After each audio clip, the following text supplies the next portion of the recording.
Hi sa inyong lahat, ako si Inang Ray, ang inyong pobreng pastol, and welcome back to my channel.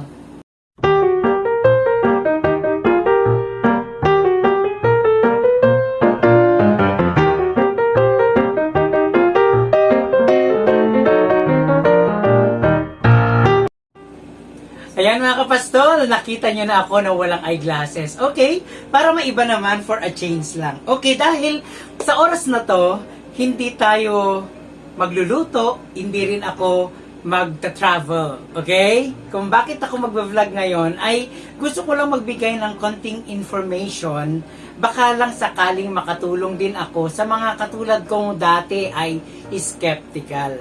Wow, ang lalim nun ha. Ano ba ang skeptical guys, mga kapastol? Yun yung meron kang pagdududa, yung hindi ka naniniwala. Kung baga ba, yung paniniwala mo konting-konti lang. Okay, ano ba itong issue natin ng skeptical na pag-iisip na to mga kapastol? Okay, skeptical ako dati. Sa anong issue? Sa issue ng vaccine against COVID-19. Ikaw ba, kapastol? Skeptical ka din ba? Bakit kailangan ng tao ng vaccine laban sa COVID-19? Bakit may mga taong skeptical tungkol sa effectivity ng mga vaccines na to? Yan mga kapastol, ang ating pag-uusapan sa oras na ito upang sa ganun ay baka sakaling makatulong ako na magpaliwanag at ang ating mga ibang mga kababayan ay mapapayag na din na magpa-vaccine. Pero ito ay walang sapilitan na, hindi ito sapilitan. Kung ayaw ninyo guys magpa-vaccine, choice nyo yan. Kung ayaw nyong protektahan ang inyong mga sarili at ang inyong mga mahal sa buhay, ang inyong mga pamilya, nasa sa inyo yan. Tulad ng sabi ko, isa ako sa mga skeptical nung una kung bakit ayaw kong magpa-vaccine dahil naniniwala kasi akong baka ito ang maging sanhi ng mabilis at agad kong kamatayan. Dahil ako ang taong may comorbidity o yung taong maraming problema sa kalusugan. Unang-una guys, ito, meron akong acute gout. Marami na akong bukol sa aking mga kamay, malalaking bukol. Hindi lang sa kamay, sa siko, sa balikat, sa tuhod, sa aking mga paa. At yung aking mga paa guys, for your information lang, 2 beses na akong naoperahan, tinanggal ang aking mga tofay sa paa. Pero bumabalik din sila. Gawa ng napakataas na uric acid level sa aking dugo. Ito ay naniniwala akong minana ko sa aking mga lolo, sa aking tatay. Okay? So, bukod dyan, gawa ng aking gout at mga bukol na tumubo sa aking mga kamay, nagkaroon ako ng carpal tunnel syndrome, magkabilaan yan guys. Kaya ang aking mga kamay ay laging in pain, namamanhid at yung manhid niya ay masakit na talaga. Wala akong araw, wala akong oras na hindi ako nakakaramdam ng pain gawa ng aking carpal tunnel syndrome. Gumagamit ako madalas ng splint. Kaya sa aking mga ibang videos, sa aking ibang mga vlogs, nakasuot ako ng splint para mabawasan ng konti ang pain na nararamdaman ko gawa ng aking carpal tunnel syndrome. Okay, bukod dyan, meron din akong cardiomegaly or slight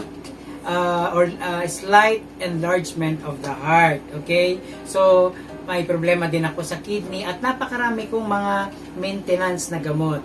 So, yun yung mga sakit ko at meron akong hypertension. Kung kaya naman, maituturing akong isang person with comorbidity na mas madali akong mahawa ng virus ng COVID-19. Kaya naman sobrang ingat ko guys pag lumalabas ako.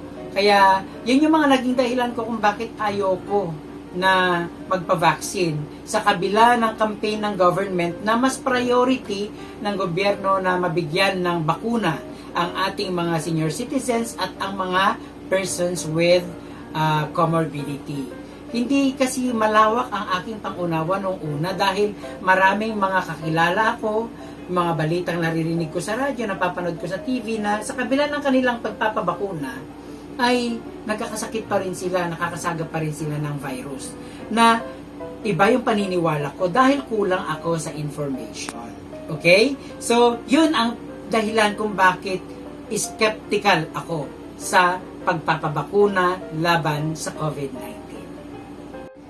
Dapat ba nating katakutan ang mga bakunang ito para tayo ay maprotektahan, ang pamilya natin ay maprotektahan laban sa lumalaganap na pandemyang ito? Mga kapastol, para sa akin, in my own opinion, ito ay personal ko lang na opinion ha.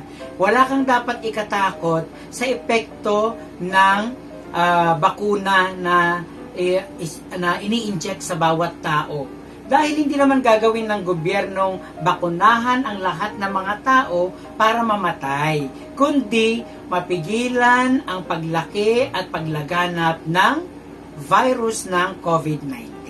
Kaya wala naman tayong dapat ikatakot dahil ito ay magbibigay sa atin ng ekstrang proteksyon para hindi tayo makapitan ng virus ng COVID-19, guys. So wala kang dapat ikatakot. Ito ang tanong ng karamihan, guys, patungkol sa bakuna laban sa COVID-19. Okay?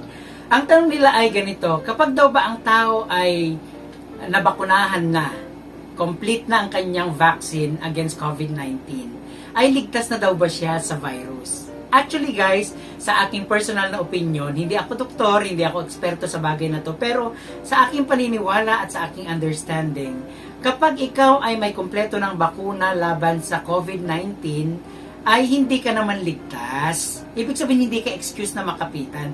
Makakapitan ka pa rin, lalo na kung hindi ka nag-iingat. Pero, ang bakunang ito, anong silbi ng bakunang ito? Ito ay extra protection lamang natin. Ito ay tutulong sa atin para hindi tayo mas madaling kapitan. Kumbaga ba, may mga madaling makapitan, pero kapag tayo ay nabakunahan na, ay hindi tayo ganon kadaling makapitan ng virus. Okay, tutulungan pa rin natin ang ating sarili, ang vaccine na ito upang hindi tayo makapitan ng virus ng COVID-19. Tulungan natin ang ating sarili na mas maging malinis at mas maging maingat.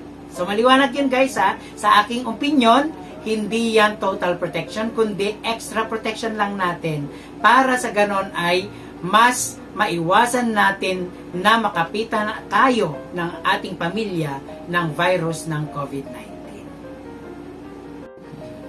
Mga kapastol, maaring ang tanong nyo sa akin ngayon ay, kung skeptical ako dati, ano yung mga bagay na nakapagpapayag sa akin na magpabakuna? Okay, unang-una, inisip ko ang aking pamilya dahil mahal ko ang pamilya ko, kailangan ko silang proteksyonan. Dahil ako ay lumalabas ako, pumapasok ako sa trabaho ko, lumalabas ako para bumili ng aming pagkain, lumalabas ako para bumili ng aking gamot, at lumalabas ako sa mga importanteng mga bagay-bagay. At sa aking paglabas, hindi ko naiwasang meron ako mga taong na-encounter, pero nag-iingat naman ako. Pero sa kabila ng ating pag-iingat, kadalasan ay may malikot talaga ang mga virus na to at may mga pagkakataong medyo careless din tayo. Kaya naman naisip ko, dahil person with comorbidity ako, dapat mas lalo akong nag-iingat. Dahil mas madali akong kapitan at mas maraming chances na lumala ang aking mga karamdaman. At malaki ang pagkakataon din na mahawa ko ang aking mga anak, ang aking pamilya. Kaya naisip ko, kesa pabayaan ko ang sarili ko, dapat proteksyonan ko ang sarili ko at higit sa lahat ay proteksyonan ko ang aking pamilya. Yun lang naman ang dapat mong isipin eh. Huwag lang ang sarili mo, huwag tayong maging selfish, guys. Dapat ang isipin natin ang ibang tao, hindi lang ang ating sarili, lalong-lalo na ang ating mga pamilya. Kaya, kung mahal natin ang ating pamilya at mahal natin ang mundo, tulungan natin. Kaya dapat tayong magpabakuna laban sa COVID-19 upang makatulong tayo sa pagpapaliit, pagre-reduce ng mga numbers, ang ating mga increasing numbers ng positive COVID-19 cases sa ating lugar. Ang tanong niyo siguro, mga kapastol, ay si Inang Ray ba ay nabakunahan na? Magandang tanong yan, mga kapastol, no? Dahil ako, nagkaroon na ako, meron na akong unang vaccine, unang shot ng vaccine against COVID-19 nung isang araw lang. Ano ba ang naging epekto nito sa aking katawan dahil ako ay person with comorbidity? Ay katulad din ng mga epekto sa ibang mga tao, yung mga taong normal, yung mga walang sakit, yung mga senior citizen, na ang naramdaman ko lang naman ay medyo parang nagtrangkaso ako ng 2 hanggang 3 araw. Masakit yung mga kalamnan ko, especially yung part na na-inject. At syempre, masakit ang ulo ko. So, ang advice sa akin ng mga doctors, yung doctor ng mga kaibigan ko, nagtanong kasi ako. At yun din naman ang advice sa akin ng mga nurses dun sa vaccine venue. Nang sabi sa akin, kapag may naramdaman ka, uminom ka lang ng Biogesic. What I did guys, ay uminom ako ng Biogesic every 4 hours, 2 to 3 days, hanggang sa nawala. Actually ngayon, ay 4th day ko na, so okay na ako. Kaya lang naman siguro umabot ako ng 3 days ay dahil sinabayan ng gout attack ko, yung pagkatrangkaso ko, yung pagkakaroon ko ng mabigat na pangangatawan gawa ng vaccine na ito. So, ang hirap din namang i-associate lahat sa vaccine yung mga naramdaman ko dahil meron nga akong ibang kondisyon. So, yun lang naman guys, normal lang naman yun at napatunayan ko naman na okay naman ako. Actually, ang ginawa ko ay pagdating ko ng bahay dahil sobrang init ng panahon, nung bandang hapon, naligo ako at pwede naman daw iligo.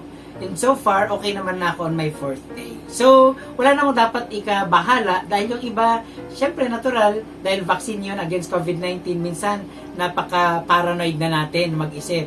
Pero, sabi ko nga, wala kang dapat ipag-alala dahil lahat naman halos lahat ng mga nagpa-vaccine ay ganun ang naramdaman.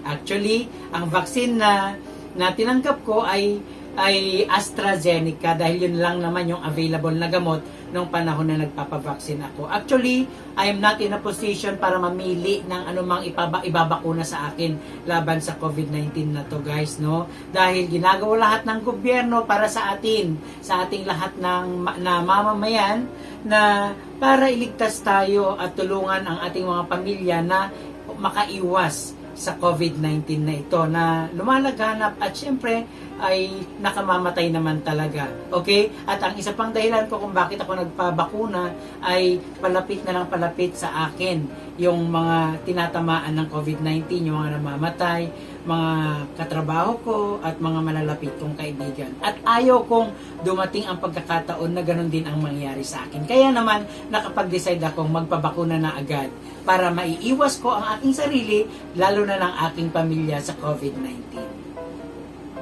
Mga kapastol, ganito ang dapat gawin. Sa lahat ng ating ginagawa, lalong-lalo na sa pagde-decide, dapat din natin itong ihingi ng advice. Kanino? Siyempre sa Diyos. Ipanalangin natin yan guys, bago ka mag-decide at kung nakapag-decide ka na, ipanalangin mo yung araw na magpapabakuna ka. Ako ang ginawa ko, maaga akong natulog, ikinondisyon ko ang sarili ko, ang isip ko na bukas magpapa-vaccine ako, magpapabakuna ako. Kaya naman, nanalangin ako hanggang sa pagising ko sa umaga, maaga akong gumising dahil maaga ang pila. Gusto ko kasi ako ang mauuna. And luckily, nung pumunta ako sa Nungnungan, Barangay Nungnungan Community Center, doon ako nagpabakuna dahil ang balita ako kasi, mas konti ang pumupunta doon kumpara doon sa 2 pang other venues. And true enough, maaga kasi kaming pumunta doon, so by 6 nakapila na kami. So sa pila, nauna kami, pangatlo ako, pero ako ang unang nabakunahan. Okay, dahil yung mga sinundan ko, yung iba ay medyo nag-shoot up ang kanilang BP, so pinababa muna nila. So ipinalangin ko lahat yan guys, at dapat relax lang tayo dahil kung ang iniisip nyo guys ay masakit ba, actually wala ka halos maramdaman. Wala kang nararamdaman, napakaliit nung karayom na ini-inject sa ating braso at napakabilis lang ng injection, okay? So, isang doktor ang gumawa nun sa akin at sa mga susunod, itong video na to ay ipapakita ko sa inyo ang short clip ng aking vaccination ng AstraZeneca. Yan yung aking tinanggap na gamot at excited na ako actually guys sa aking second shot. Kaya, huwag kayong matatakot guys dahil nung una natakot ako, pero kapag meron pala tayong sapat na kaalaman, magtanong-tanong tayo guys. Huwag tayong maging doktor sa sarili natin, okay? Huwag tayong magmamarunong. Huwag tayong magmamagaling dahil mas maganda pa rin at mas matalino ang taong nagtatanong. Okay? Wala tayong dapat ikatakot sa bakunang ito dahil ito ang magbibigay sa atin ng proteksyon at laban kontra sa COVID-19.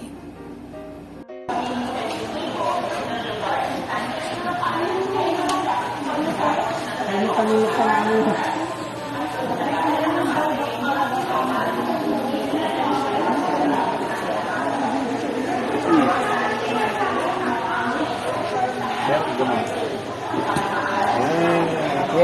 kanina.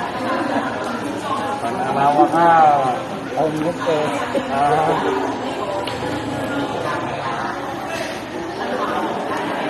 Thank you, Lord.